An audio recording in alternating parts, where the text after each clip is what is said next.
Tópico 1. A noite fria e o pedido inesperado. A noite caía silenciosa sobre as terras da pequena fazenda de Antônio Duarte.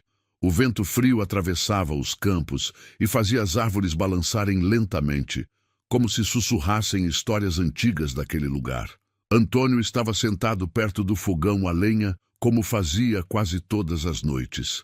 Desde que decidiu viver sozinho, aquela rotina silenciosa se tornou parte da sua vida. De repente, um som quebrou o silêncio da fazenda. Toque, toque, toque. Alguém batia na porta. Antônio franziu a testa. Era raro alguém aparecer ali, ainda mais naquela hora da noite.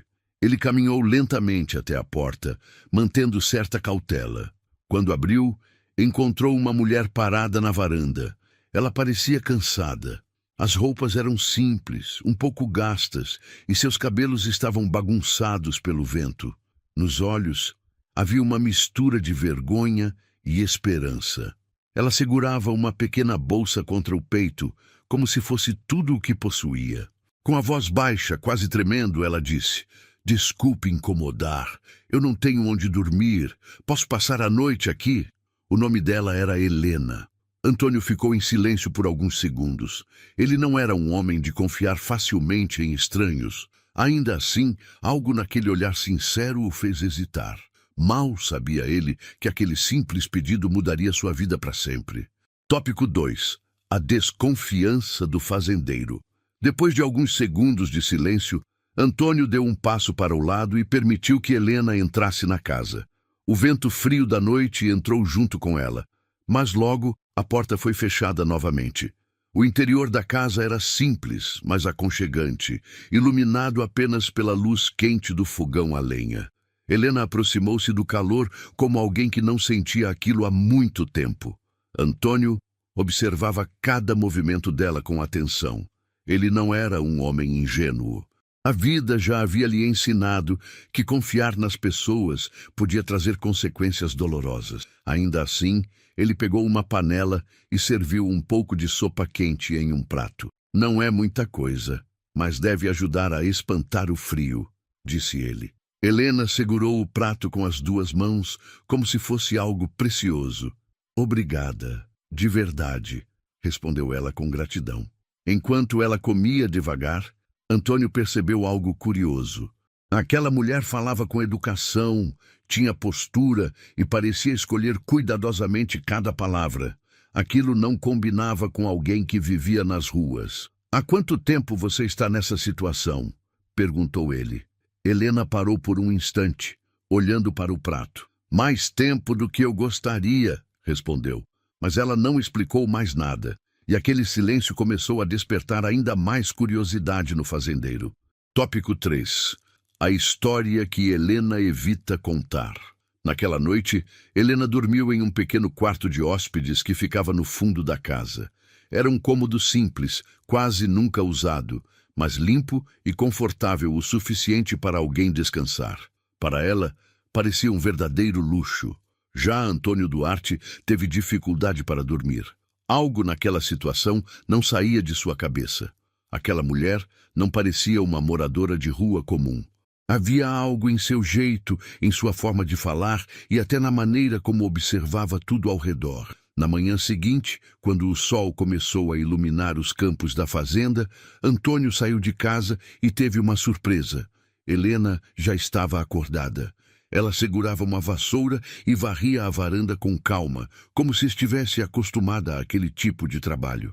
"Você não precisava fazer isso", disse Antônio.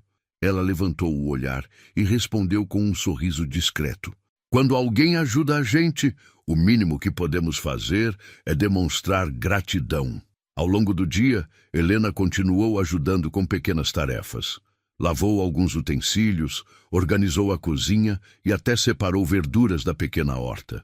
Mas sempre que Antônio tentava perguntar sobre o passado dela, Helena desviava o assunto, como se existisse uma história que ela ainda não estava pronta para contar.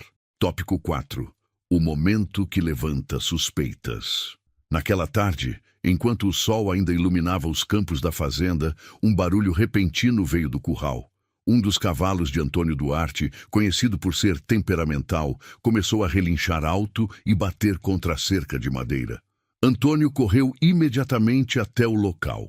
Ele conhecia bem aquele animal e sabia que, quando ele se agitava daquela forma, podia acabar se machucando ou até quebrando a cerca. Mas antes que ele pudesse agir, algo inesperado aconteceu. Helena apareceu atrás dele. Sem pressa, ela entrou no cercado. Antônio abriu a boca para avisar que aquilo era perigoso, mas parou ao perceber a calma dela. Helena se aproximou lentamente do cavalo, falando com ele em voz baixa. Ninguém conseguia ouvir exatamente o que ela dizia. Mesmo assim, o animal começou a se acalmar. Em poucos minutos, o cavalo estava completamente tranquilo, como se reconhecesse algo nela. Antônio ficou impressionado. Aquele cavalo já havia dado trabalho até para tratadores experientes. "Onde você aprendeu a lidar com cavalos assim?" perguntou ele. Helena hesitou. Olhou para o animal por alguns segundos antes de responder. "Em outra vida." Aquela resposta apenas aumentou o mistério, porque naquele momento, Antônio teve certeza de que Helena escondia algo muito maior do que apenas dificuldades. Tópico 5. A cidade começa a falar. 2 dias se passaram desde que Helena chegou à fazenda. Durante esse tempo, ela continuou ajudando em tudo o que podia. Preparava refeições simples, organizava a casa e até ajudava Antônio com pequenas tarefas no campo. A presença dela começou a mudar o ambiente da fazenda. Aquela casa, que por tanto tempo viveu em silêncio, agora parecia mais viva. Mas algo inesperado aconteceu quando Antônio Duarte decidiu ir até a pequena cidade comprar mantimentos. Enquanto estava na mercearia, ele ouviu 2 mulheres conversando perto do balcão. Elas falavam sobre uma história que havia se espalhado pela região meses atrás. Uma mulher havia desaparecido depois de perder tudo. Segundo os rumores, ela vinha de uma família conhecida na região e tinha vivido em uma grande propriedade rural. Antônio tentou não prestar atenção, mas uma coisa fez seu coração acelerar. O nome que uma delas mencionou: Helena Albuquerque. A descrição que elas davam era estranhamente parecida com a mulher que estava hospedada em sua casa. Antônio saiu da mercearia com a mente cheia de perguntas. Durante o caminho de volta para a fazenda, ele não conseguia parar de pensar naquilo. Será que Helena estava escondendo algo muito maior? Ou será que o destino tinha colocado aquela mulher em seu caminho por uma razão que ele ainda não entendia? Tópico 6. A revelação, que muda tudo. Naquela noite, depois de voltar da cidade, Antônio Duarte não conseguiu agir como se nada tivesse acontecido. As palavras que ouvira na mercearia ecoavam em sua cabeça. O nome Helena Albuquerque parecia pesado demais para ser apenas uma coincidência. Quando Helena terminou de arrumar a cozinha, Antônio a chamou para sentar-se à mesa. O ambiente ficou silencioso por alguns segundos. Então ele falou direto: "Hoje, na cidade, ouvi algo que me fez pensar."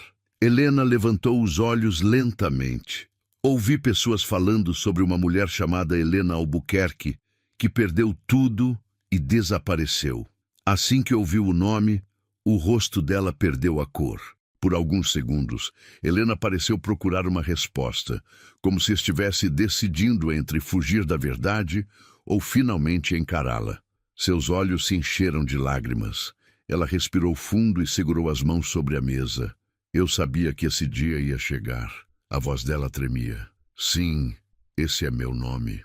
Antônio permaneceu em silêncio. E naquela mesa simples, iluminada apenas pela luz fraca da lamparina, Helena finalmente decidiu contar a história que vinha carregando sozinha por tanto tempo. Tópico 7.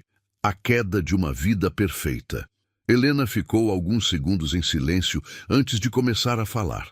Era como se cada palavra precisasse vencer uma barreira dentro dela. "Alguns anos atrás, minha vida era completamente diferente", disse ela. Helena contou que viveu por muitos anos em uma grande propriedade rural herdada da família de seu marido. O lugar era conhecido na região, e juntos eles administravam a terra com dedicação. O marido dela se chamava Ricardo Albuquerque. Eles trabalhavam lado a lado, cuidando da fazenda, dos funcionários e dos animais. Apesar das responsabilidades, eram felizes com a vida simples que tinham construído. Mas tudo mudou de forma repentina. Ricardo sofreu um acidente inesperado e morreu. A partir daquele momento, a vida de Helena começou a desmoronar. Parentes distantes surgiram disputando a herança. Pessoas em quem ela confiava começaram a agir com interesse e ambição.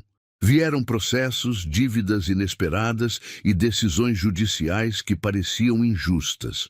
Aos poucos, Helena perdeu o controle da propriedade. Quando percebeu, já não tinha mais casa, nem terra, nem apoio de ninguém. Um dia eu tinha tudo, no outro não tinha para onde ir, disse ela com lágrimas nos olhos. Tópico 8. A decisão do fazendeiro. Depois que Helena terminou de contar sua história, o silêncio tomou conta da casa. Antônio Duarte ficou olhando para a mesa por um longo tempo. Ele parecia refletir profundamente sobre tudo o que tinha acabado de ouvir. A verdade era que aquela história mexia com algo dentro dele. Antônio também conhecia a dor da perda. Anos atrás, ele havia perdido sua esposa, Clara Duarte, em uma doença repentina. Desde então, escolheu viver sozinho naquela fazenda, evitando se envolver com outras pessoas. Era mais fácil assim, menos risco de sofrer novamente. Mas, ao ouvir Helena, ele percebeu algo que não sentia há muito tempo: empatia. Ela também havia perdido tudo. Depois de alguns minutos, Antônio levantou o olhar. Você não precisa ir embora amanhã, disse ele calmamente. Helena ficou surpresa. O que quer dizer? Antônio respirou fundo antes de continuar. Se quiser, pode ficar aqui na fazenda por um tempo. Sempre tem trabalho para fazer por aqui. Helena não esperava ouvir aquilo. Seus olhos se encheram de lágrimas novamente, mas dessa vez eram lágrimas de alívio. Pela primeira vez em muito tempo, alguém estava oferecendo ajuda sem pedir nada em troca. Tópico 9. Uma nova vida. Começa. Os dias foram passando e pouco a pouco Helena começou a fazer parte da rotina da fazenda. Ela acordava cedo, ajudava na cozinha, organizava a casa e também acompanhava Antônio Duarte em algumas tarefas no campo. Com o tempo, Antônio percebeu algo impressionante. Helena entendia muito de administração rural. Ela sugeriu pequenas mudanças na organização das plantações, ajudou a controlar gastos e até teve ideias para melhorar a venda de alguns produtos da fazenda. Em poucos meses, os resultados começaram a aparecer. A propriedade, que antes mal dava lucro, passou a funcionar de forma muito mais eficiente. Mas não era apenas o trabalho que estava mudando. A casa também parecia diferente. Agora havia conversas durante o jantar, risadas ocasionais e até momentos de silêncio confortável entre os dois. Antônio percebeu que já não se sentia tão sozinho quanto antes, e Helena, que um dia chegou ali, sem ter para onde ir, começava a recuperar algo que havia perdido há muito tempo: esperança. Mas o destino ainda reservava uma surpresa que nenhum dos dois poderia imaginar. Tópico 10. O destino surpreendente. Certa manhã, enquanto Antônio e Helena trabalhavam no quintal da fazenda, um carro desconhecido parou diante da casa. De dentro dele, desceu um homem bem vestido, carregando uma pasta de couro. Ele se apresentou. Meu nome é Dr. Marcelo Ferraz. Sou advogado. Helena sentiu o coração acelerar. O advogado explicou que depois de anos de processos e investigações, algumas decisões judiciais haviam sido revistas. Documentos importantes tinham sido encontrados. Provas mostravam que Helena havia sido injustamente prejudicada nas disputas pela herança da propriedade de seu marido. A justiça finalmente havia corrigido o erro. A senhora Helena Albuquerque tem direito de recuperar parte das terras e bens que foram retirados dela. Helena ficou em choque. Era como se a vida estivesse lhe devolvendo tudo aquilo que ela havia perdido. Mas então veio a decisão que ninguém esperava. Helena olhou ao redor da fazenda de Antônio, para a casa simples, para os campos onde havia recomeçado, e disse algo surpreendente. Eu não quero voltar para aquela vida sozinha. Ela sorriu para Antônio. Porque às vezes o maior tesouro que alguém encontra não é uma herança, é um novo começo ao lado da pessoa certa. Agora me diz uma coisa com sinceridade. Se você fosse o fazendeiro Antônio, teria deixado Helena dormir na sua casa naquela noite? Ou teria fechado a porta com medo? Quero saber sua opinião nos comentários.